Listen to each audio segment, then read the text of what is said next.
আসসালামু আলাইকুম রহমতুল্লাহি বারাকাতু। প্রিয় দিনী ভাই ও বোনেরা, আপনারা সবাই কেমন আছেন? দেখতে দেখতে চলে এসেছে মুহররম মাস। এই মুহররম মাসে কয়টা রোজা ও কি কি আমল আমরা অনেকেই জানি না। তাই দেরি না করে চলুন আমাদের সবার প্রিয় শাইখ আহমদুল্লাহ হুজুরের কাছ থেকে আমরা জেনে আসি। মহররম মাসে কি কি আমল করব। মহররম মাস শুরু হয়েছে আমরা জানি। মহররম মাসের সবচেয়ে গুরুত্বপূর্ণ আমল হলো বেশি বেশি নফল রোজা রাখা। কারণ নবী করিম সাল্লাল্লাহু আলাইহি ওয়াসাল্লাম বলেছেন, আফদালুস সিয়াম বা'দা রমাদান শাহরুল্লাহিল মুহাররম। আল্লাহর কাছে রমজানের পরে সবচেয়ে শ্রেষ্ঠ রোজা হলো কোন মাসের রোজা? আল্লাহর মাস মুহররম মাসের রোজা। মুহররম মাসকে নবীজি বলেছেন কার মাস? আল্লাহর মাস। সব মাসই আল্লাহর, কিন্তু এটাকে আল্লাহর মাস বলে নবীজি সাল্লাল্লাহু আলাইহি ওয়াসাল্লাম ইঙ্গিত করেছেন এই মাসটা বিশেষ কারণে মর্যাদাপূর্ণ। তাহলে আমরা আজকে যে মাসটাতে প্রবেশ করলাম, এই মাসটা একটা মর্যাদাপূর্ণ মাস। সম্মানিত 4 মাস সম্পর্কে কোরআন যে ধারণা দিয়েছে আমাদেরকে, আল্লাহ বলেছেন, ইন্না ইদ্দাতাশ শুহুরি ইনদাল্লাহি 12 শাহরান ফি কিতাবিল্লাহি ইয়াওমা খালাকাস সামাওয়াতি ওয়াল আরদ মিনহা আরবাআতুন হুরুম। নবমণ্ডল ভূমণ্ডল সৃষ্টির দিন থেকেই বছরের গণনা হয় 12টা মাস দিয়ে। এর মধ্যে 4টা মাস হলো সম্মানিত। এই যে 4টা মাসকে আল্লাহ সম্মানিত বলেছেন, এই 4টা সম্মানিত মাসের মধ্যে একটা হলো মুহররম। বরং 4টা সম্মানিত মাসের মধ্যে সবচেয়ে বেশি সম্মানিত যেটা, সবচেয়ে শ্রেষ্ঠ মাস যেটা, সেটা হলো কোন মাস? মুহররম মাস। এই জন্য মাস হিসাবে রমজানের পরে সবচেয়ে মর্যাদাপূর্ণ মাস হলো কোনটা? মুহররম মাস, যেটা আমরা ইতিমধ্যে শুরু করেছি বা যে মাসে আমরা প্রবেশ করেছি। তো এই জন্য এটাকে আল্লাহর মাস বলা হয়েছে। এই মাসে বেশি বেশি নফল রোজা রাখতে হয়। নফল রোজা নিয়ে অবশ্য আরেকটা হাদিস আছে, এর সাথে বাহ্যিক দৃষ্টিকোণ থেকে কন্ট্রাডিক্টরি মনে হয়। সেটা হলো আমাদের আয়েশা রাদিয়াল্লাহু আনহা থেকে বর্ণিত, নবী সাল্লাল্লাহু আলাইহি ওয়াসাল্লাম এর ব্যাপারে তিনি বলেছেন, মা রাআইতু রাসূলুল্লাহ সাল্লাল্লাহু আলাইহি ওয়াসাল্লাম ইসতাকমালা সিয়ামা শাহরিন কাত্তু ইল্লা ফি রমাদান ওয়া মা রাআইতুহু আকসারা সিয়ামা মিনহু ফি শাবান। অর্থাৎ আমাদের আয়েশা বলেছেন রাদিয়াল্লাহু তাআলা আনহা যে আমি নবী করিম সাল্লাল্লাহু আলাইহি ওয়াসাল্লামকে পুরো মাস রোজা কমপ্লিট করতে দেখছি এক মাসে, শুধু ছিল রমজান মাস, যে পুরো 30 দিন রোজা রাখছেন। এটা শুধু দেখেছি কোথায়? রমজান মাস। আর রমজান মাস ছাড়া সবচেয়ে বেশি মাসের বেশিরভাগ দিন রোজা রাখছেন দেখছি যে মাসে, সেটা হলো শাবান। তাহলে এই হাদিস থেকে বুঝে গেল শাবানে বেশি রোজা রাখতে হবে। আবার আমরা একটু আগে হাদিস শুনলাম, রমজানের পরে সবচেয়ে শ্রেষ্ঠ রোজা রাখার মাস হলো মুহররম মাস। নফল রোজার শ্রেষ্ঠ মাস মুহররম মাস, হাদিস থেকে বোঝা যায়। তাহলে রাসূল সাল্লাল্লাহু আলাইহি ওয়াসাল্লাম আমল একরকম, হাদিস আরেক রকম।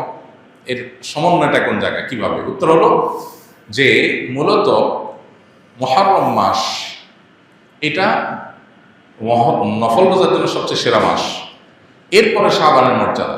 নবী সাল্লাল্লাহু আলাইহি ওয়াসাল্লাম হাদিসটা বলেছেন, কিন্তু এটা আমল করার সুযোগ তিনি পান নাই। আল্লাহ তাকে দুনিয়া থেকে নিয়ে গেছেন।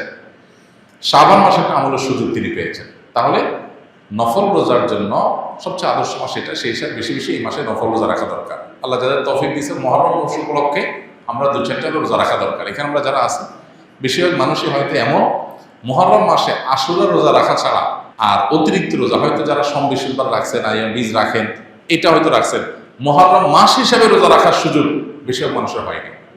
তো এই হাদিসের উপর আমল করার জন্য হলেও আমরা মুহররম মাস উপলক্ষে একদিকে রোজা রাখবো ইনশাআল্লাহ। এক। দ্বিতীয়ত, মুহররম মাসটা সম্মানিত 4 মাসের একটা। সম্মানিত 4 মাসের বিধিনিষেধগুলো এখানে চলে আসবে।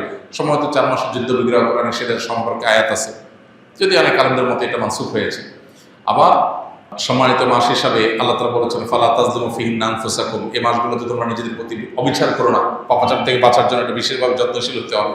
ইবাদত বন্দেগীর রুটিন কাজগুলো বিশেষ আন্তরিকতার সাথে করতে হবে। এটা হলো মুহররম মাসের করণীয়। এছাড়া মুহররম মাসের মধ্যে আশুরার দিনটা আছে, সেই উপলক্ষে বিশেষ করণীয় আছে আশুরা রোজা রাখা, এবং আল্লাহ তাআলা শুকর আদায় করা মুসা আলাইহিস সালামের বিজয়ের কারণে 2টা রোজা রাখা সুন্নাত আশুরাকে কেন্দ্র করে।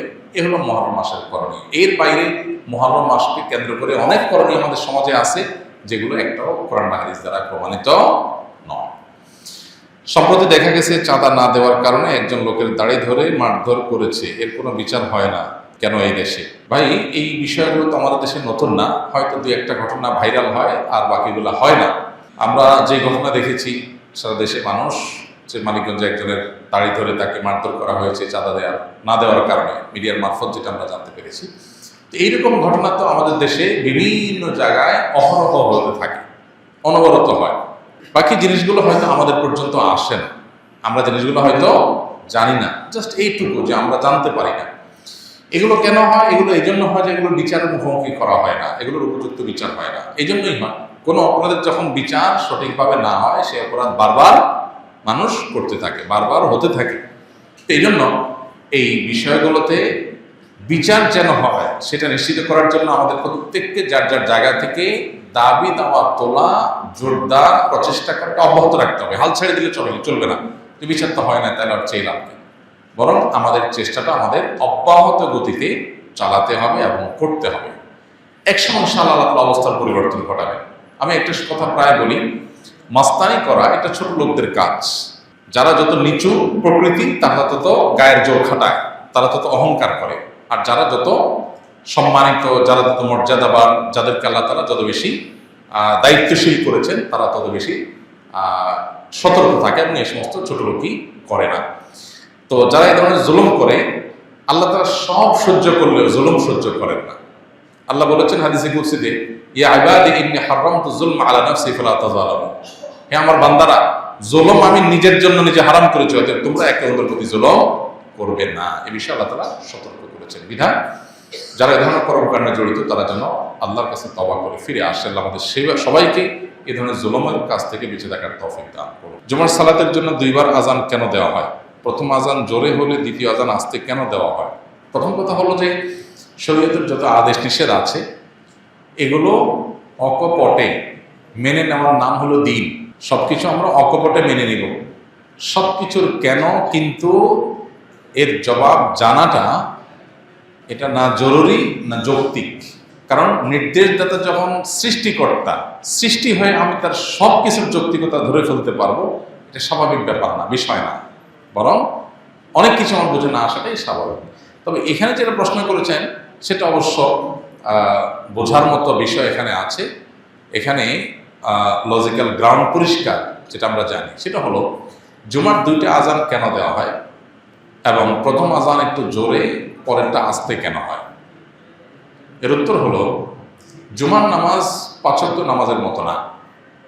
৫ ওয়াক্ত নামাজ মূলত মসজিদের আশেপাশের মুসল্লিদের জন্য হয়, আর জুমার নামাজ হলো ছোট ছোট পাঞ্জেগানা অনেকগুলো মসজিদের মুসল্লিদের জন্য হয়। তাহলে মসজিদের ৫ ওয়াক্ত নামাজের মুসল্লিরা থাকে মসজিদের আশপাশের লোকেরা, আর জুমার মুসল্লি থাকে মসজিদের দূরের মুসল্লিরাও।